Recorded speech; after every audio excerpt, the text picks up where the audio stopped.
咁一句説話已經喺我後邊嘅 banner 度講得好清楚，係今日嘅主題。咁我讀一讀我哋社會民主連線解散嘅聲明。明年嘅5月1號勞動節係社民連成立20週年嘅紀念日。可惜我哋冇能夠生存到去呢個日子。今日咧，我哋沉痛咁宣布，面對強大嘅政治壓力，我哋考慮過各方面嘅因素，特別係對我哋嘅會員同我哋同行者嘅影響，我哋只能夠沉痛地去宣布解散。社民連成立以嚟咧，喺冇普選制、權力嘅天平傾斜於一小撮嘅權貴嘅政治架構之下，我哋好清楚講，其次鮮明嘅反對派，我哋係用一個作為我哋嘅身份，揭諸權力歸於人民。我哋爭取嘅唔單止係一人一票，希望達到政治平權嘅雙普選制度。我哋更加係服膺於一個公民直接行動嘅信念，透過組織、透過請願、遊行同埋公投，係希望鼓勵到市民能夠直接咁樣積極參與，為自己嘅權益發聲。希望將政治同社會嘅資源分配嘅權力咧，希望重歸於我哋一般嘅普通市民。我哋立足於濟弱扶傾，義無反顧，堅持為弱勢者發聲，對不公不義嘅社會嘅政策、浪費資源嘅大白象工程，從來我哋都係不留情面咁樣去公開咁鞭撻。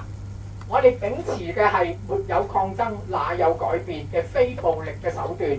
透過不同嘅方式，由街頭、議會、法庭、三路抗爭，去推動公民嘅權利、普選制，爭取各種嘅社會嘅保障政策，例如全民退休保障、最低工資咁樣。可以講，香港過去20年重大嘅社會運動同埋政策倡議，社民連都係立足其中，積極咁參與，從來唔缺席嘅。社民連成立19年啦，而家經歷過組織嘅內部嘅紛爭，後來就一路因為公民抗命，領導層咧幾乎全部入獄嘅危機。咁而香港亦都經歷過天翻覆地嘅改變，包括我大家睇到嘅公民社會嘅凋零，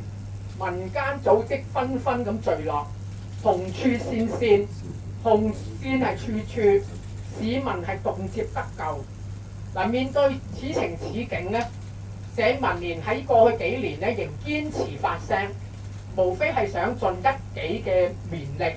無愧於我哋當年成立時嘅初心。艱難前行咧，即係呢幾年我哋係艱難咁前行，到今日咧，我哋已經走到盡頭啦。我哋係有愧於心，因為我哋好明白喺而家嘅骨跑下，如果係骨跑嘅效應之下咧，社民連會係最後一個宣佈所謂自願解散嘅組織。前路維艱，社民連作為一個組織咧，喺香港嘅社會運動史裏面，我哋要鞠躬落台啦。但係我哋作為社會嘅一份子，我哋希望用美國文學家傑克倫敦嘅詩其中幾句咧，作為我哋希望從我哋全香港所有無權無勢者係共勉。凌化飛灰，不作浮塵。零頭熊熊烈火，剛盡而滅；不伴寂寂朽木，